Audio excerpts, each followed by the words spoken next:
I am back with multi-million-dollar earner out of California, self-made man, Mario Arrizon, inspiring hundreds of thousands of people around the country.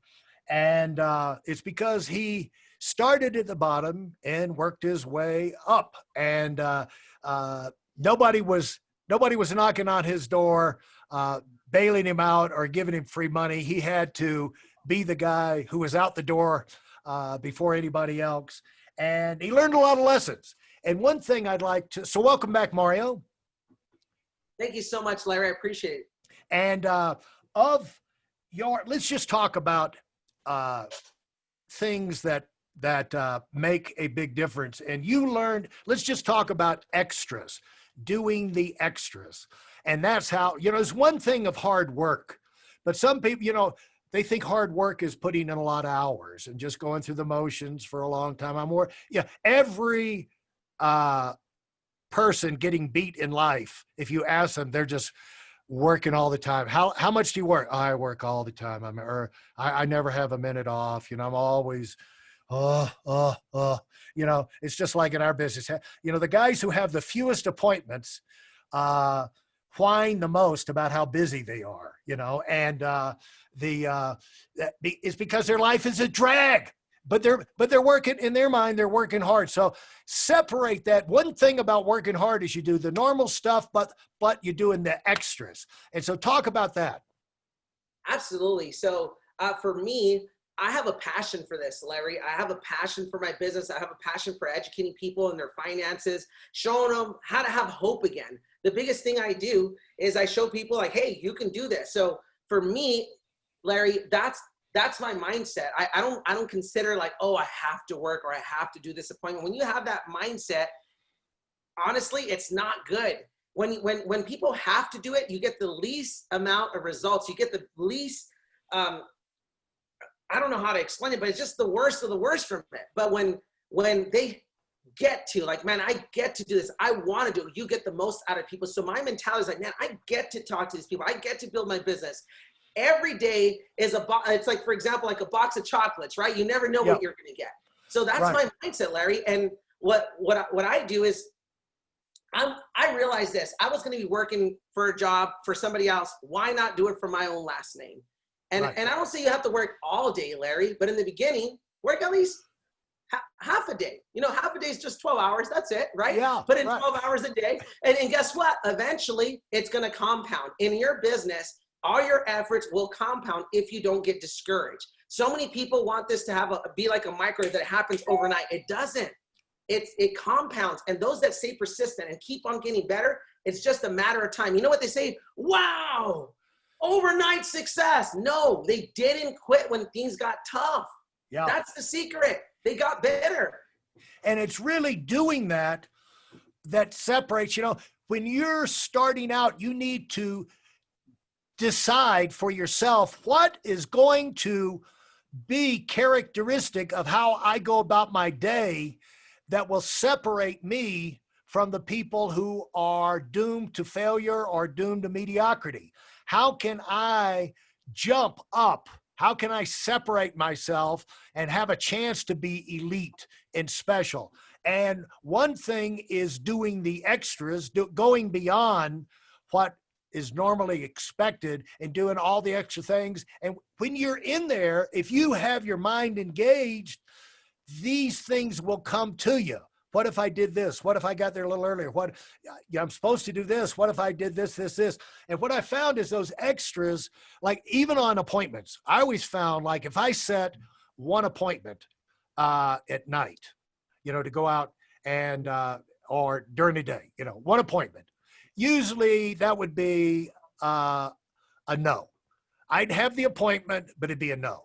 If I set two appointments in a day, I would get a no and a maybe. Well, maybe. But if I set three appointments in a day, I'd always have a yes. It was like the law of three. But if I went and I had four appointments set, this fourth appointment would almost every time be another yes. So if I wanted 2 yeses, I had to have 4 appointments set up. You know what I'm saying? It's like, So good. like doing the extras. And so in terms of, but if that's the pattern for your life, and you're doing it because you have decided you don't want to be average and you're not going to let yourself be average, it's easy for you to get yourself on that track of looking for the extra. And really, like, I heard that thing, this just lit me up. I'll never forget it, where like, if you take the difference between 98 and 90, let's just say nobody can work 100% of the time. But if you take the difference between 98, everybody can do a little more.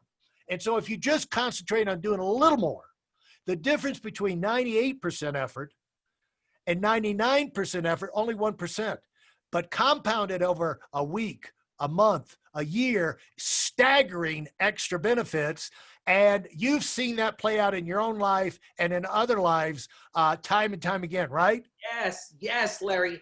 And you know what happened at first? I would put such big goals that I'm going to do today. And guess what, Larry? For example, I'm going to make 100 calls today. And I ended up making 40 or 50. And you know what? I lost my day. I'm like, man, I'm a loser. And I put that self-talk. What I started doing, Larry, I started tricking myself that I'm a winner, because your energy introduces you before you can introduce yourself. Even on the phone, they can hear you. They can, hey, how you doing, Larry? Yeah, I got something to offer you. What is that? Right. Instead of like, hey, Larry, how you doing? I hope you're having a wonderful day. I can't wait to share with you. And then it changes everything. Wow, I like this person. So let me tell you something. Guys, your energy is super important. You got, and your mentality, your attitude. Well, how do you have a good attitude if you feel like a winner? You feel like a loser. It doesn't matter what you got. There's multi-billionaires that feel like, man, what is wrong with me? Because this person, look, guys, I'm just telling you right now, you learn to start to win the day. Let me give you an example. Larry, even little goals every day. Let's say 3 or 5 goals, no more than that. I'm going to make 10 calls today. I'm going to do this today. Little things that you can control, not results, things that you can control. I'm going to read 30 minutes today. Guess what? You check off all those 3 things. You know what starts happening, Larry? You start feeling like a winner. You start saying like, man, I'm a winner. I'm on track. The one thing that I know is true is progress equals happiness. So if you are progressing every single day, guess what? Your attitude's going to change. Start winning your day, and little by little start adjusting your goals. And guess what starts happening, guys? You're going to win the day. You're going to win the week. You're going to win the month. Eventually, you win the year. Eventually, you win the decade. It's unbelievable how much your life can change. Exactly what you said, if you're growing every single day. But attitude is everything. Yeah. Your attitude is absolutely everything. The great Art Williams said there's only 2 things you can control: your attitude and your activity. Yeah. And if you're on that every day, game over. Yeah. And, in the early days, Art would stick his head in the room and like listen before he would come on and speak. He would just like, he'd do it at a place where nobody could see, but he would like gauge the energy level in the room before he came up, so he could match that. If he would know if he had to raise, the energy level, get everybody on their feet or something going, or they were already there, they were already fired up and ready to go. But and also, especially if you're sales or you've got to get the energy up on the other side of the conversation if you want to make a sale. If you want to get someone to like you, guys are out there with girls. You want to get if the energy's not there from the girl, you got to get that energy up. You got to ask a question. You got to, get her laughing or do something, get some energy up. If you want to get the banker to give you a loan, when you go in there, you better show them something.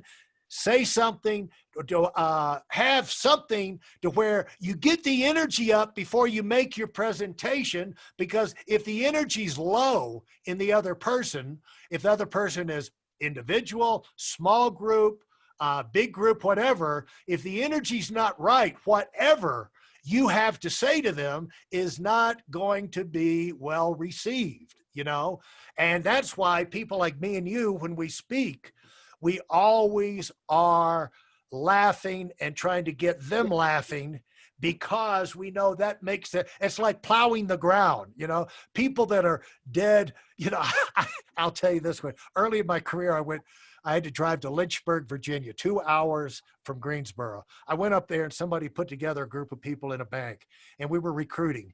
And I went up there and, I brought the fireworks, the thunderstorm, the hurricane. I mean, I let it all go, and everybody was just wild. They were enjoying the whole thing. Went 2 hours, but right in the middle of it, there was this couple. They sat there like stone face, just stone face. And it was so hard. I think reason I brought all the fireworks and everything was I was trying to get them to break down, to get them up with everybody else. And I never did. But at the end of the meeting, get a lot of this, they came up and said, "We've never been more excited in our life. This is the greatest thing we ever heard." And I almost punched him out. I said, "Well, tell your stupid face about it then if you're excited, But I said, "Do you realize how hard you made it on me?" And but you've got to be conscious of this, because that's where people say, "Well, I went out and I talked to so many people and I tried this and I tried that and I never get results." Yeah, but you were talking at people. You weren't talking to them, with them. I mean, you didn't have respect for the what you were picking up, the vibe you were picking up from them. And like you said, I've never heard it said better. Your energy introduces you before you introduce yourself. And Absolutely. It's the same thing about whatever your idea that you want to introduce. If they don't think you're fired up about, like a great message requires a great messenger, if they don't think you're fired up about it before you start telling them about it, why are they supposed to get fired up about it? Yep. And when you teach, some people this comes naturally because they work. I've never seen somebody fired up who doesn't work, and I've never seen anybody who wasn't fired. The people that are the deadest with least ideas are the people who are just not working, and somehow they expect to be, they hear a thing, attitude is everything, but you're never going to have good attitude unless you work. And when you get out there and expose yourself to people, sometimes, let's just talk about, sometimes you're going to get overwhelmed. Sometimes you're going to be tired. Sometimes you're going to be burned out. And the important thing is for you to have made your decisions about where you're going, like you said, the perspective, so you can go back and self-talk, because nobody's going to self-talk you out of that at that point. There is no life coach who will show up on your shoulder. You got to be your own self-coach. And that gives you the consistency which you have done such a great job at your entire career. And that allows you to maintain your momentum so, things can compound and grow. But talk about how you look at that. It's like I'll give you an example. This weekend, I've just had my operations manager here from Atlanta for 10 days. And, when they're here, you're doing stuff, you're talking early, late, 10 days. I've got 1 day break today. And, the highlight of the day is the podcast with you, of course. And, but it's not like I've got a free weekend to recover from these 10 days. And what I've got is another 6-day project lined up that it's going to be fun, but it's going to be, I've learned a lot of things, see a lot of things, mind blowing, this, that, and the other. But, it's kind of like, geez, I need a breather here. But here's what I said to myself last night. And you have to say these things yourself, because I was getting where it's like, good Lord, I should cancel this stuff. You try and never cancel things.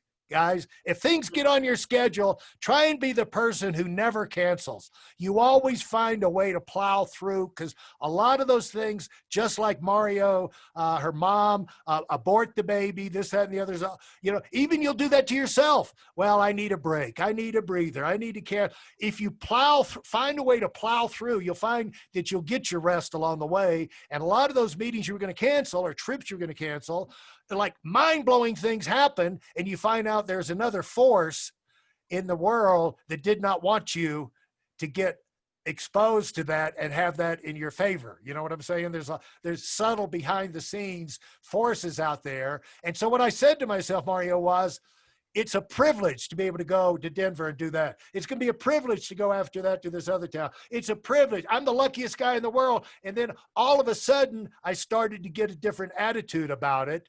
And I had the greatest night of sleep I've had in a long time. And so everything has to do in terms of consistency with how you talk to yourself. Absolutely. And I'm glad you mentioned that, because that has to be everything. You got to make a decision that, you know what, my goals and dreams are not for sale.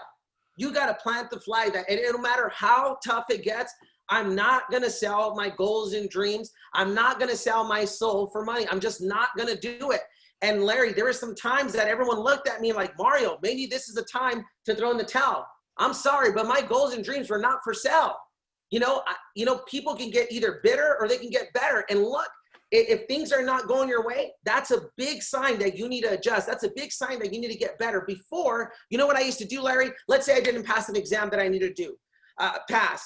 You know what I used to, that must be a sign from God that this is not for me. No, that's a sign from God that I need to study more, dummy. Yeah. Plain and simple. Stop blaming God. He gave me every tool. He gave me every blessing. It's up to me what I do with that tool. So Larry, I made a decision. My goals and dreams are not for sale. And you know what people would tell me in the beginning? Hey, young man, relax, calm down. I wouldn't get my hopes up if I was you. BS. You better get your hopes up. You better be fired up. You better be excited and give it everything you got. You know why? Because that's what's attractive. That someone's on fire for their goals and dreams. Yeah. Larry, there's a huge difference. Like, hey, Larry, I'm doing something. I don't know. I want your input. Tell me what you think. Versus like, Larry, I found the greatest thing in the world. Oh my God, it's going to change our life forever. Let's do it. Like, you're like, what the hell is he excited about? You're ready to join before I even tell you what it's about. It's that childlike enthusiasm that's attractive. How can you be childlike enthusiasm if you're not laser beam focused? Larry, I made a decision that this is what I'm going to do. Everybody's like a fluorescent flashlight. They're everywhere. They're doing this, they're doing that. You know what I did, Larry? I got laser beam focus. I'm going to master this. And then once I master it, then I can expand to other things. But people do it backwards. They try to do 10 different things at one time. Total commitment equals freedom in anything. So many young men, including myself in the beginning, well, how do I know if she's the right one? We're so scared to commit. But when you commit, guess what? It equals freedom. I don't have to look for nobody else. She's the one. My wife, Arrizon's the one. I don't care how many women approach me like, hey, I'm good. I don't care about that. I got my woman. I got my woman. Look, let me tell you something. Same thing about my faith. Larry, 100 people can tell me, Mario, you're wrong in believing in Jesus. And I'm not here to press religion. That's not who I am. But they can tell me, Mario, you are wrong. This is why this. And you know what, Larry? That night, I'm going to sleep comfortable just like the other night. You know why? Because I made a commitment to Jesus Christ. He's my Savior. That's who he is. Right. I don't care how many different, that's good. I think you have the right to your opinion. God bless you.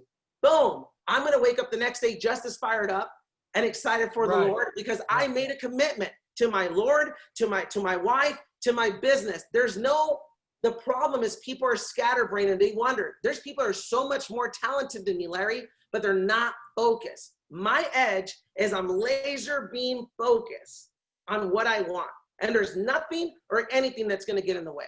And what has allowed you to do that is when you get in a situation, you get the facts and you call a shot. You know, there's a thing I heard from a guy named Bill Glass when we were in high school. He came and spoke to our football team, and he said, you got to have a no regrets life. In other words, you're going to jump out, no parachute. You're going to go and you're going to get on the plane and you're not going to have a parachute with you. And if you get on that plane and it goes down, you go down with the plane. Because you didn't say, well, I'm going to get on, but I'm going to hedge my bet. You know what I'm saying? No, he said, you got to have a no regrets if you're going to be successful. Otherwise, you're going to be second guessing yourself, looking over your shoulder, and you'll never amount to anything unless you can make a decision and stick with it. And if you at the point where you don't know what to decide about something, get more information and keep getting information until it becomes obvious what you need to do. But this idea of living in limbo is not going to be profitable for you. You can't live in limbo. And so stressful, and so stressful. It drains you. Your mind's scatterbrained everywhere. Make it a commitment. Stay to it. Stay committed. No matter what hits you, you get better. Learn from it. And I don't see, Larry, in the beginning, anytime something happened to me, I see myself as a failure. Oh, I'm such a failure. I'm only a failure if I didn't learn from it. Right. If I didn't learn from something, then I failed. But every time I did a mistake, if you're an entrepreneur, you're gonna make mistakes. If you take no risk, no reward. When you're taking risks, understand that it comes with failure. But it's not truly a failure if you really understand this, if you learn from it. Guys, I'm telling you right now, look, if you're struggling right now in life, in anything, it's just lack of momentum. It's lack of momentum. Let me just tell you something. When you have momentum on your side, you look way better than you really are.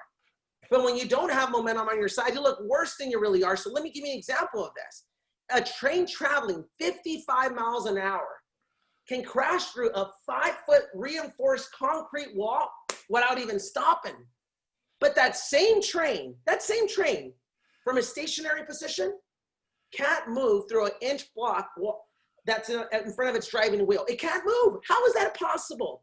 See, it's never, I want you to understand this. This is huge. It's never the size of your problem that's the problem. It's the lack of momentum. See, without momentum, even a tiny obstacle can prevent you from moving forward. With momentum, you'll navigate through problems and barely even notice them. Your job is to create momentum in life that you are unstoppable. When you start focusing on all the little things, it destroys your momentum. So life is all about momentum. I'm Mr. Momentum. If I'm gonna write a book one day, it's like, man, how to create momentum. That's what I am. I can take a team, I can take any company, it doesn't matter. It's all mindset and how to create momentum. I'm Mr. Momentum Creator. All right. And what I like about you coming back to that point is it brings us back to how we started this section, because it was all about, you got to put in the time, you got to put in the effort, you got to, separate, you got to look for the extras that you could do, because what you're doing is you're getting momentum created inside your own life. Yes. And from there, then you can start to add other people to the success you've created and expand your momentum. And then if you know about how to talk to yourself so you don't have these pauses in the action where you lose all that forward thrust, where you can keep yourself moving even when you're confused, even when you're tired, even when you have health issues or whatever, you know how to keep yourself going forward and maintaining that momentum, which allows it to grow. But it all starts with you making a decision about the things like, I'm going to do the extras that allow me to build momentum, to be different, to elevate myself, beyond which, like you said, with momentum, you look a whole lot better than you are by yourself. You know what I'm saying? Just sitting in a chair. And so anyway, fantastic stuff. I appreciate you sharing. Can't wait to get back. And next time, I want to talk a little bit about the thing that gets glossed over a lot. It relates to momentum. We're going to dig into momentum, but how you get that way by expanding friend to friend, like that, how you mushroom your contacts and you expand your impact through a network of friends who become clients and people who work for you, whatever, and how that feeds your momentum that doesn't fall apart, that has real strength and staying power. So let's do that next time. Thank you, Mario. My pleasure. Thank you so much, Uncle Larry.